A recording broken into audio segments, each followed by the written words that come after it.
Hello student, क्या हाल चाल हैं आप सबके। आई होप कि आप सब लोग अच्छे होंगे और पढ़ाई कर रहे होंगे। तो बच्चों, आज हम करने वाले हैं 20 मोस्ट इंपॉर्टेंट क्वेश्चन जो कि बोर्ड एग्जाम 2026 में आने की पूरी संभावना है। तो पहला क्वेश्चन मैं पढ़ रहा हूँ। Find the nature of roots of quadratic equation 3x² minus 4√3x+4 equal to 0 if the roots are real find them. तो क्वाड्रेटिक इक्वेशन को दे रखा है 3x² माइनस 4√3x+4। तो मैं क्वाड्रेटिक इक्वेशन का जनरल फॉर्म लिख ले रहा हूँ। तो जनरल फॉर्म मेरी होती है ax² bx plus c is equal to में 0। तो इससे मैं क्वाड्रेटिक इक्वेशन को कंपेयर कर रहा हूँ। तो क्वाड्रेटिक इक्वेशन को जो दे रखा है वो दे रखा है 3x² 4√3x+4 इजकल टू में 0 दे रखा है। तो यहाँ मैं कंपेयर कर रहा हूँ। तो ए मेरे पास आ रहा है, ए की अगर वैल्यू क्या आ रही है, यहाँ पे ए की वैल्यू मेरे पास, कामा लगा दे रहा हूँ मैं, ए की वैल्यू मेरे पास आ रही है 3 और बी की वैल्यू आ रही है मेरे पास, कंपेयर करने पर बी की वैल्यू मेरे पास आ रही है 4-4√3। और सी की बात करें तो सी मेरे पास 4 आ रहा है। ठीक है, तो पहले मैं चेक करता हूँ रूट्स, क्वाड्रेटिक इक्वेशन के रूट्स जो मेरे पास है किस टाइप के हैं, यानी b² माइनस 4ac हमें चेक करना है ये कैसा आ रहा है। तो b² इक्वल टू, यानी b मेरे पास आया हुआ है -4√3 का स्क्वायर कर दे रहे हैं हम, -4ac। a मेरे पास जो है 3 है, यहाँ मल्टीप्लाई में है, यहाँ c मेरे पास 4 है। तो यानी मल्टीप्लाई करने के बाद टोटल मेरे पास 4 का स्क्वायर में -4√3 का स्क्वायर करेंगे तो 4 16 मल्टीप्लाई में 3 यानी कि 48 हो जाएगा यहाँ पे। और यहाँ पे मेरे पास 4 4 जा 16, 16 3 जा 48 हो जाएगा। तो 48 यानी मेरे पास जो डी आया, जिसे हम डिस्क्रिमिनेंट बोलते हैं, डी मेरे पास आया है 0। इसका मतलब हम जानते हैं कि अगर डी मेरे पास इक्वल टू में 0 आता है, b² माइनस 4 इसी को हम डिस्क्रिमिनेंट बोलते हैं, आप लोग पढ़ा होगा। तो डी इक्वल टू 0 आया है, जिसमें हमें इसका पता चला है कि that means D equal to 0, that is root मेरे पास क्या हो गए, इक्वल रूट्स हो गए हैं। तो हमें इक्वल रूट्स निकालने हैं, यानी मेरे पास रियल रूट्स आया हुआ है क्योंकि डी 0 है और यहाँ पे इक्वल रूट्स आते हैं। ये कंडीशन आपने पढ़ी होगी कि ओके। तो हमें रियल रूट्स हैं और इक्वल रूट्स हैं। तो मेरे पास एक्स जो मेरे पास आ रहा है वो होता है फार्मूला, श्रीधराचार्य फार्मूला मेरे पास -b plus minus b² minus 4ac होता है और अपान में 2a होता है, जिसमें से मेरे पास b² माइनस 4ac 0 हो चुका है मैंने अभी। तो -b प्लस माइनस यहाँ पे 0 कर दे रहा हूँ, अपान में 2a कर दे रहा हूँ। तो इक्वल टू मेरे पास -b मेरे पास क्या हो जाएगा, -b मेरे पास जो आया हुआ है माइनस ब्रैकेट में है √3 है, अपान में मेरे पास 2a मेरे पास कितना है, a मेरे पास 3 है। तो यहाँ माइनस प्लस प्लस हो जा रहा है, यानी 4√3 अपान में मेरे पास 2 यहाँ से कैंसिल आउट हो जाएगा, 2 इंटू में 3 है तो 2 कैंसिल हो जाए, तो ऊपर जो मेरे पास यहाँ आ जाएगा 2√3 अपान में 3। यानी मेरे पास जो रूट्स आया हुआ है वो मेरे पास x की 2 वैल्यू आई हैं, यानी रिपीटेड रूट्स हैं। तो 2√3 और दूसरा भी रूट 2√3 आया अपान 3 आया हुआ है, यानी ये मेरे पास हैं इक्वल रूट्स आए हुए हैं। तो दोनों रूट्स बराबर हैं। तो क्वेश्चन सेकंड में ले रहा हूँ, find a relation between x and y such that the point x, y is equidistance from the point 7, 1 and 3, 5। तो कहने का मतलब ये है कि x और y कोई पॉइंट है, x और y कोई पॉइंट है, इसकी जो डिस्टेंस है पॉइंट 7, y से और पॉइंट 3, 5 से इक्वल, यानी इक्वल डिस्टेंस है। तो कहने का मतलब ये मेरे पास है, मान लेते हैं P मेरे पास कोई पॉइंट है, ये x, y ले लेते हैं हम यहाँ पे, और यहाँ से जो इसकी, यानी पहला पॉइंट मैं A ले रहा हूँ, यानी 3, 5 ले रहा हूँ, इसको A मान ले रहा हूँ और इसको मैं मान ले रहा हूँ B। तो बी पॉइंट मान लेते हैं 7,1 है। और कहने का मतलब ये है कि ए पी इजकल टू में B P, A P is equal to में बी पी, दोनों की डिस्टेंस मुझे इक्वल दी हुई है, यानी बी पी, ए पी और बी पी दोनों की डिस्टेंस बराबर है। तो हमें एक्स और वाई में रिलेशन फाइंड करना है। तो हम डिस्टेंस फार्मूला यहाँ अप्लाई करेंगे, आपको पता होगा डिस्टेंस फार्मूला हम यहाँ अप्लाई करेंगे। तो यहाँ मेरे पास हो जाएगा, अगर मान लीजिए मेरे पास यहाँ हो जाएगा एक्स कॉमा 3 का स्क्वायर और वाई माइनस 5 का स्क्वायर इक्वल टू मेरे पास हो जाएगा एक्स माइनस 7 का whole square plus y minus 1 का होल स्क्वायर। यहाँ स्क्वायर रूट लगाएंगे दोनों साइड, डिस्टेंस फार्मूला आपको पता होगा, यहाँ स्क्वायर रूट लगाएंगे, बट दोनों साइड स्क्वायर रूट लगाएंगे, इसलिए स्क्वायर रूट में नहीं लगा रहा हूँ, दोनों साइड स्क्वायर रूट कट जाएगा। तो यहाँ हम सॉल्व करते हैं इसको।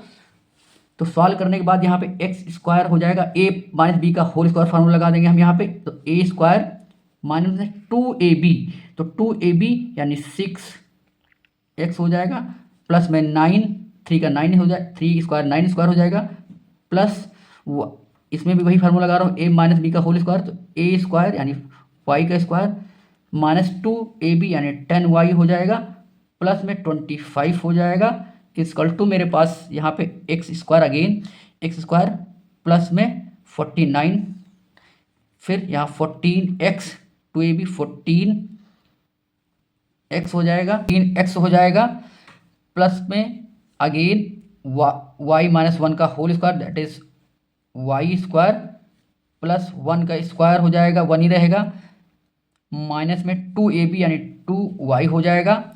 इसको हम सॉल्व कर रहे हैं, यहाँ से एक्स स्क्वायर इधर कैंसिल आउट हो जाएगा, यहाँ पे वाई स्क्वायर कैंसिल आउट हो जाएगा, यहाँ पे आपका, यहाँ पे मेरे पास 6x है, तो यहाँ 6x मेरे पास, इधर से मैं 14x इधर लेके आ रहा हूँ, तो यहाँ प्लस का 14x हो जाएगा मेरे पास यहाँ पे। फिर मेरे पास यहाँ पे 9 और प्लस में 9 लिख दे रहा हूँ, प्लस में 25 लिख दे रहा हूँ मैं यहाँ पे। फिर उसके बाद माइनस का 10y है, और इसी तरह यहाँ पे 1 और इधर लेके आऊँगा 50 हो जाएगा, 50 49 और प्लस 1 माइनस 50 हो जाएगा। फिर यहाँ पे मेरे पास माइनस प्लस हो जाएगा 2y इक्वल टू में 0 हो जाएगा। तो यहाँ मेरे पास आ जा रहा है 20 है, इधर माइनस 6x है और प्लस का 14x है, तो यहाँ हो जाएगा 8x प्लस का, फिर यहाँ मेरे पास यहाँ हो जाएगा माइनस का 8y, फिर मेरे पास यहाँ पे 9 है और यहाँ पे 25 है, तो यहाँ 50 हो रहा है। तो 50 में से 25 अगर सब्ट्रैक्ट कर देंगे तो मेरे पास बच जा रहा है 25, और 25 में से अगर 9 हम सब्ट्रैक्ट करेंगे तो माइनस का, यहाँ पे आपके पास माइनस का 16 हो जाएगा, समझ रहे हैं आप, माइनस का 16 हो जाएगा, इक्वल टू में 0 हो जाएगा। अगर मैं इधर अगर यहाँ पे 8x इसको लिख दे रहा हूँ, माइनस में 8y इधर लिख दे रहा हूँ मैं, और इक्वल टू में 16 लिख दे रहा हूँ मैं। तो यहाँ अगर मैं 8 कॉमन ले रहा हूँ मैं, 8 कॉमन ले रहा हूँ मैं, तो अंदर मेरे पास x minus y equal to में 16, या मैं लिख सकता हूँ x minus y equal to में 2 लिख दे रहा हूँ। यही मेरा रिलेशन हो जाएगा बिटवीन x और y। थर्ड क्वेश्चन में चलते हैं बच्चों। So that the number 5 multiply में 11 मल्टीप्लाई में 17 प्लस 3 मल्टीप्लाई में 11 इज कंपोजिट नंबर। तो मैं यहाँ 11 को कॉमन ले रहा हूँ, क्योंकि 11 यहाँ पर भी प्रेजेंट है और यहाँ पर भी है, बीच में प्लस लगा हुआ है। तो 11 में कॉमन ले रहा हूँ, तो अंदर जो मेरे पास बच रहा है 5 और 17 बच रहा है, प्लस में 3 बच रहा है। तो 5 का मल्टीप्लाई 17 से कर दे रहा हूँ, तो 17 × 85 यानी 85 हो जा रहा है, 85 हो जा रहा है, प्लस में 3 है यहाँ पे, तो 11 कॉमन मैंने ले लिया है, तो 11 बाहर कर दे रहा हूँ, और 85 + 3 ऐड कर दे रहा हूँ, तो 88 हो जा रहा है। तो इस 11 मल्टीप्लाई में 88 हो रहा है, तो इसके जो फैक्टर हो जाएंगे मेरे पास 88 के, ये जो नंबर टोटल आएगा मेरे पास 11 से भी डिवाइड होगा, 2 से भी डिवाइड हो जाएगा, और 4 से भी डिवाइड होगा, और यहाँ पे लिख दे रहा हूँ मैं, 2 से डिवाइड होगा, 4 से होगा, 8 से होगा एंड 11 से होगा। तो ये नंबर जो मेरे पास है ये ग्रेट मतलब दैट नंबर जो मेरे पास है ये 2 से भी हो रहा है, 4 से हो रहा है, 8 से हो रहा है और 11 से भी डिवाइड हो जा रहा है। इसके यानी फैक्टर जो मेरे पास आ रहे हैं मोर देन 2 आ रहे हैं, तो दैट्स वाई ये नंबर जो मेरे पास है कंपोजिट नंबर है। फैक्टर मोर देन 2 यहाँ लिखेंगे फैक्टर, फैक्टर समझ गए होंगे आपको, more than 2, so therefore composite number, composite number. Question number 4 की बात कर रहे हैं हम। 2 number are in the ratio 4:5 and their HCF is 11, HCF is 11, find the LCM of these number. यानी मुझे 2 नंबर दिए हुए हैं जिन मेरे पास 2 नंबर गिवन में हैं, उनका रेशियो जो मुझे दिया हुआ है 4:5 में है और इनका एचसीएफ मुझे दिया हुआ है 11। तो मान लेते हैं वो नंबर जो मेरे पास हैं, लेट यहाँ लिखेंगे let 2 number, let 2 number, let 2 number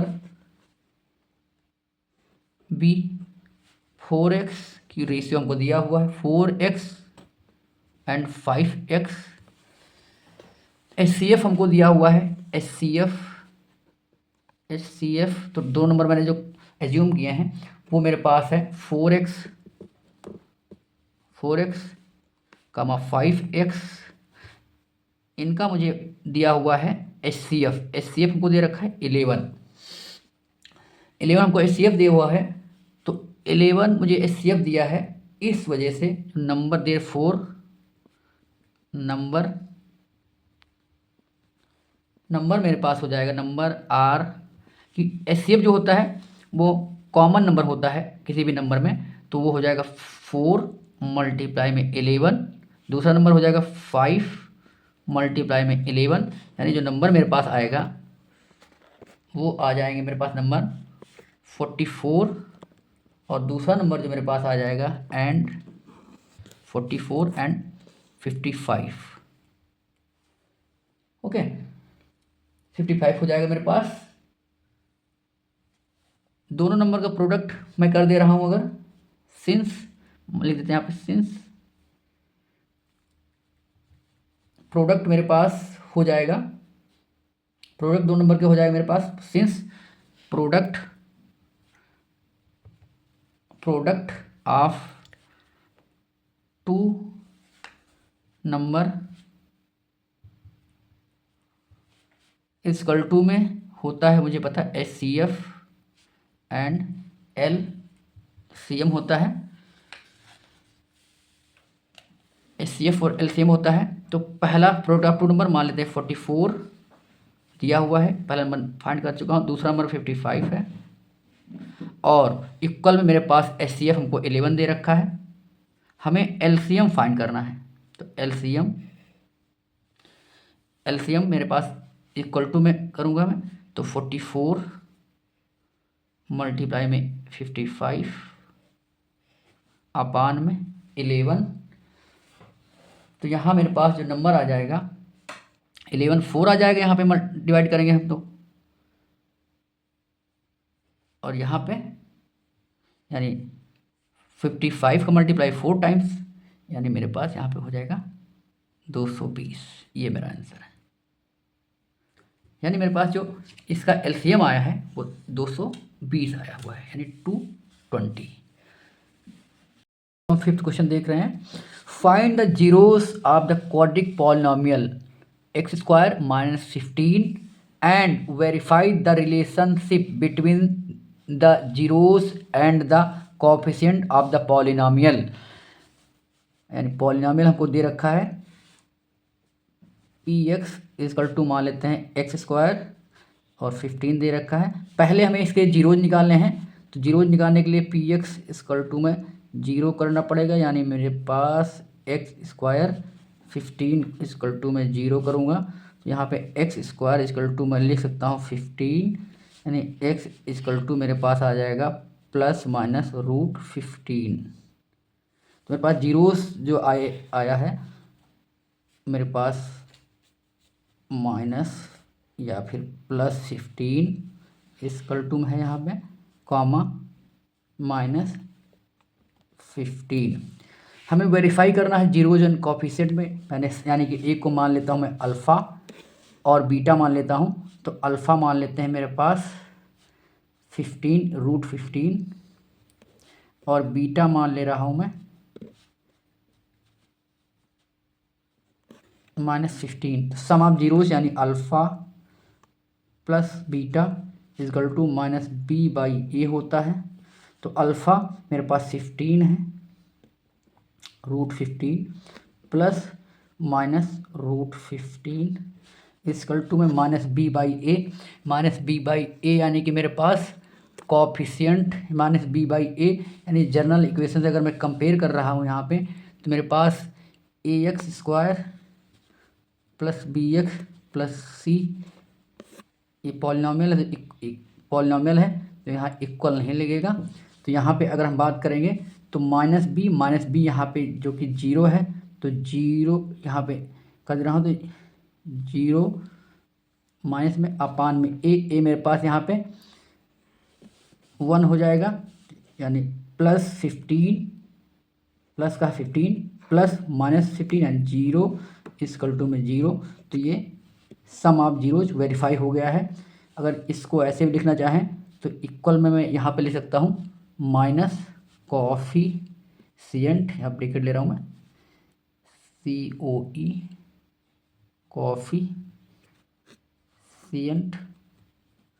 coefficient of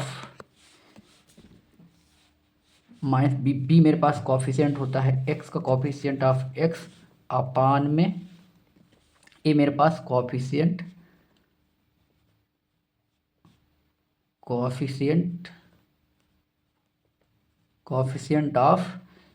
x²। ये हो जाएगा। अब प्रोडक्ट ऑफ जीरोज वेरीफाई कर रहा हूँ यानी अल्फ़ा इंटू बीटा। तो अल्फ़ा इंटू बीटा c/a होता है यानी मैं इक्वल में लिख सकता हूँ कॉफिशिएंट ऑफ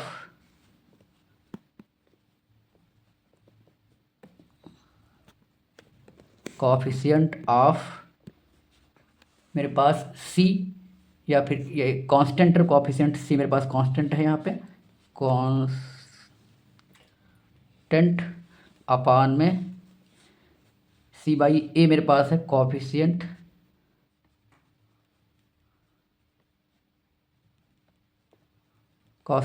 ऑफ x²।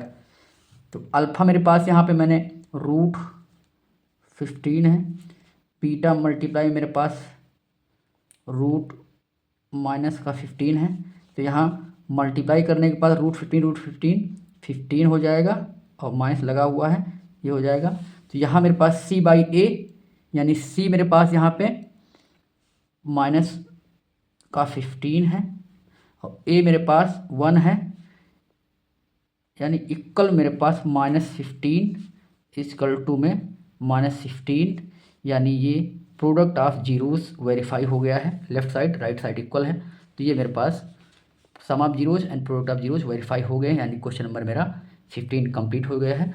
तो क्वेश्चन नंबर 6 पे चलते हैं। Question number 6 find c if the system of equation cx + 3y + 3 - c bracket लगा हुआ इक्वल टू में 0। सेकेंड मेरे पास है equation 12x + cy - c equal to में 0 हैज़ इनफाइनाइट मेनी सॉल्यूशन। तो मेरे पास इनफाइनाइट मेनी सॉल्यूशन की कंडीशन मेरे पास होती है a1/a2 b1/b2 और c1/c2 होती है। तो यहाँ मेरे पास a1 की अगर हम बात करें तो a1 पहले वाली इक्वेशन मेरे पास c हो जाएगा। अपान में a2 की बात करें तो a2 मेरे पास 12 हो जाएगा इक्वल टू में b1 मेरे पास पहली इक्वेशन में 3 हो जाएगा। अपान में b2 मेरे पास सेकंड इक्वेशन यानी c में यहाँ मेरे पास c हो जाएगा इक्वल टू में मेरे पास c1 अपान में C2, तो C1 मेरे पास यहाँ पे 3 माइनस सी अपान में C2 मेरे पास माइनस सी हो जाएगा। तो यहाँ पे अगर हम C1 अपान में पहली और सेकेंड इक्वेशन ले रहा हूँ, C2 3 अपान में C, और मैं लिख सकता हूँ 3 अपान में C इक्वल टू में 3 माइनस सी अपान में माइनस सी। तो पहली और इक्वेशन मैं कंसीडर कर रहा हूँ, तो यहाँ पे सी स्क्वायर इक्वल टू में 36 हो जाएगा, यानी सी इक्वल टू मेरे पास प्लस माइनस 6 आएगा। सेकंड मैं देख रहा हूँ 3 अपान में सी इक्वल टू में 3 माइनस सी अपान में सी माइनस का, तो यहाँ क्रॉस मल्टीप्लाई 3 इक्वल टू मेरे पास 3c माइनस में c स्क्वायर हो जाएगा। यहाँ मेरे पास 6, इसको इधर लेके आ रहा हूँ -3 को, तो यहाँ -6c, और यहाँ पे मैं इधर लेके आऊँ तो यहाँ पे c स्क्वायर हो जाएगा इक्वल टू में 0 हो जाएगा। c मैं कॉमन ले रहा हूँ यहाँ पे, तो c -6 हो जाएगा इक्वल टू में 0। तो c इक्वल टू मेरे पास एक वैल्यू 0 आएगी और एक वैल्यू c इक्वल टू मेरे पास 6 आ जाएगा। तो यहाँ पे अगर कॉमन वैल्यू की बात करें इसमें और इसमें, कॉमन वैल्यू की बात करें तो कॉमन वैल्यू जो मेरे पास आ रही है c इक्वल टू 6 आ रही है, तो c इक्वल टू 6 जो मेरे पास इसका आंसर। 7 पे चलते हैं। If A C F of 98 28 equal to m and LCM of 98, 28 equal to n, then the value of n minus 7m is, यानी हमें HCF m दे रखा है, LCM n दे रखा है, तो हमें वैल्यू निकालनी है n माइनस 7m। तो पहले हमें क्या करना पड़ेगा, पहले हमें फैक्टर करना पड़ेगा, यानी 98 यानी 98 और 28 का, तो 98 इक्वल टू, यानी फैक्टर इसका मैं ले सकता हूँ 2 मल्टीप्लाई में 7 स्क्वायर एंड 28 का फैक्टर मैं लिख सकता हूँ, फैक्टर आपने सीख लिया होगा आई होप।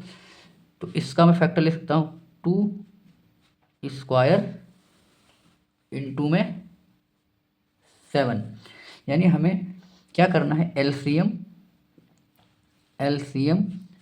98 और 28 का जो LCM मेरे पास आ जाएगा वो मेरे पास आएगी LCM, यानी हाईएस्ट पावर यहाँ पे 7 है, 7 पावर 1 है, यहाँ 7 स्क्वायर है, तो जो हाईएस्ट पावर रहेगा वो 7 स्क्वायर हो जाएगा। और उसके बाद यहाँ 2 है, तो 2 का हाईएस्ट पावर मेरे पास क्या हो जाएगा, 2 की हाईएस्ट पावर 2 है, तो यहाँ पे मेरे पास जो LCM आ जाएगा, LCM मेरे पास आ जाएगा 49, 7 7 49 और मल्टीप्लाई में 4, यानी मेरे पास 196, ये मेरे पास LCM आ चुका है। उसके बाद मेरे पास HCF फाइंड करना है, तो HCF की हम बात करें अगर, तो HCF 98, 28, यानी लीस्ट कॉमन मल्टीपल हमें निकालना है। तो लीस्ट कॉमन में मल्टीपल मेरे पास यहाँ पे 2 है और यहाँ पे 2 है, तो यहाँ मेरे पास 2 और 7 हो जाएगा इक्वल टू में मेरे पास 14 मेरे पास HCF हो जाएगा।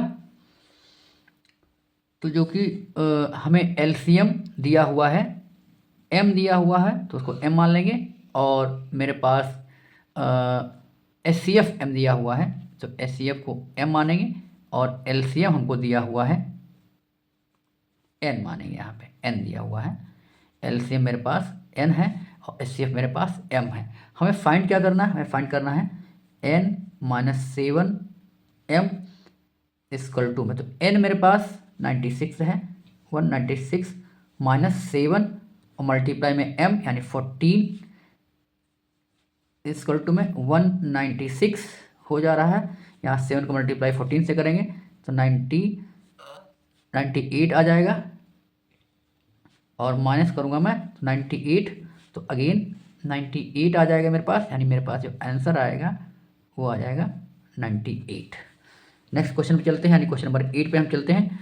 To positive integer m and n are express as m equal to मुझे दिया हुआ है p की पावर 5 मल्टीप्लाई में q स्क्वायर एंड n मुझे दिया हुआ है p की पावर में 3 q की power 4 where p and q are prime number then LCM of m and n, यानी हमारे पास m इक्वल टू p की पावर 5 है और q की पावर 2 है और यहाँ मेरे पास n दिया हुआ है p की पावर में 3 और q की पावर में 4, यानी हमें m और n का LCM निकालना है, LCM m और n का। तो LCM हमारे पास क्या होता है, लीस्ट कॉमन फैक्टर। तो लीस्ट कॉमन फैक्टर मेरे पास यहाँ पे लीस्ट कॉमन फैक्टर हो जाएगा, यहाँ नंबर p की पावर 5 हो जाएगा और q की पावर में 4 हो जाएगा, यही मेरा LCM हो जाएगा। क्वेश्चन नंबर 9 पे चलते हैं।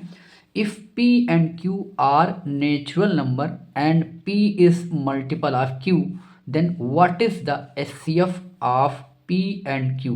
क्वेश्चन कह रहा है if p and q are natural number and p is multiple of q, p जो है वो q का मल्टीपल है, p जो है वो q का मल्टीपल है। तो p इक्वल टू मैं लिख सकता हूँ n q।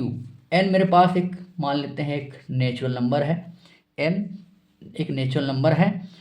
तो p इक्वल टू मैं लिख सकता हूँ n इंटू में q, क्योंकि p जो है वो q का मल्टीपल में दिया हुआ है, कह रहा p is multiple of q। Then what is the HCF of p and q। तो p इक्वल टू मेरे पास NQ दिया हुआ है और p मेरे पास p ही है, यानी कहने का मतलब है हमें जो HCF निकालना है वो निकालना है n q और q का, हमें क्या निकालना है HCF निकालना है। तो इसका HCF क्या हो जाएगा, q हो जाएगा, यही मेरा आंसर होगा। बच्चों क्वेश्चन नंबर 10 पे प्रूव दैट √3 इज इरेशनल। बच्चों कई बार बोर्ड पेपर में आ चुका है और 2026 बोर्ड एग्जाम में आने की पूर्ण संभावना है। बच्चों मैंने क्वेश्चन ये लिख लिया है और मैं आपको समझा दूंगा, इसकी पूरी गारंटी है, ये बिल्कुल समझ में आएगा आपको बच्चों।